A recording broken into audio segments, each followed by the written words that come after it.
গ্যাংটকের রাস্তায় গাড়ির ড্রাইভার হঠাৎ করে আমাকে গাড়ি থেকে নামিয়ে দিল। আসলে আমরা যেই হোটেলে ছিলাম সেই হোটেলটা গ্যাংটকের এমজি মার্ট থেকে কিছুটা দূরে ছিল।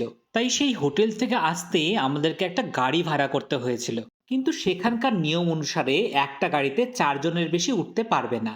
আর যেহেতু সেই সময় আমরা চারজন না পাঁচজন একসঙ্গে ছিলাম, তাই আমাদেরকে গাড়ির ড্রাইভার বলেছিল তোমরা এখন গাড়িতে উঠতে পারো, ঠিক আছে, কিন্তু মেন রাস্তাতে আসার পরেই কিন্তু একজনকে নেমে যেতে হবে। আর যেহেতু মেন রাস্তা থেকে এমজি মাত্র সামান্য পায়ে হাঁটা পথ ছিল, তাই আমি গাড়ি থেকে নেমে গিয়েছিলাম। আর মেন রাস্তার পাশের ফুটপাত ধরে আমি হাঁটতে হাঁটতে এগিয়ে চলেছিলাম। সত্যি কথা বলতে বেশ মজাই লাগছিল, কারণ সবাই একসঙ্গে মিলেমিশে হেঁটে চলে যাচ্ছিলাম।